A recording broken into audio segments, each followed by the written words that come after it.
Since most criminals are looking for victims and not fights, if they find a fight, they often bug out.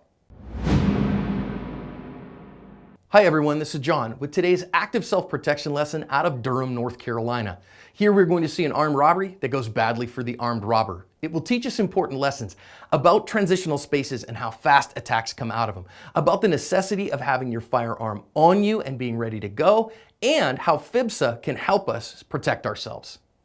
The video that's released picked up here, but you can see that the bad guy has walked down the glass partition, and so the good guys have seen him coming. And so when he walks in, they are prepared for him, even though he has a gun in hand. The clerk actually gets some shots off on him as well, and the bad guy, I think, had a fail to function there. And so we're gonna see him walk in and have a little FBSA reaction here as he shoots at the clerk, and the clerk shoots at him, and he runs this bad guy off. Now, the news story says that the clerk was actually shot in the arm in this. I'm not 100% certain where, but let's think about some lessons out of this one. The first one here is these transitional spaces, that this guy had some time coming through and he's trying to launch an ambush. But thankfully, the mirror actually, or the glass rather, gave the clerk some opportunity to be prepared. And so he was.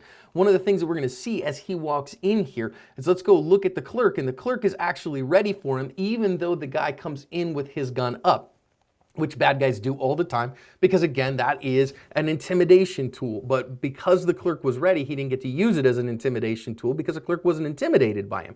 Now, we see that startle response there. That's what we call FBSA, right? Fudge, I'm being shot at. As this guy hasn't been caught, I'm pretty sure he wasn't hit by this. But even the FBSA here was enough to keep this guy from robbing them and from hurting them worse. Now, it looks to me like our bad guy tried to shoot again, but had a fail to function in his firearm. You can see him go hand over the gun there, trying to clear whatever is going on and whatever problem there was in his gun. Criminals tend to use crappy firearms, happens all the time, and then he bugs out.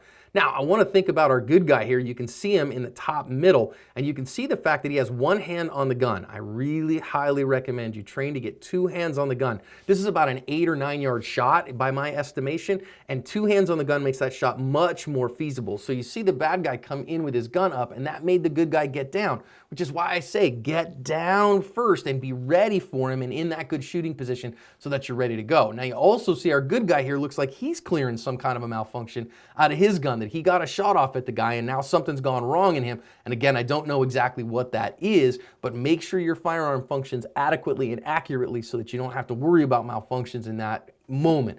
Now, the clerk did enough here. Yes, he was injured in his arm, but he drove that guy off. Nothing worse happened. Bad guy didn't get anything. So clerk did a good job, but let's think about going from good to great here as we try to cover our ASP.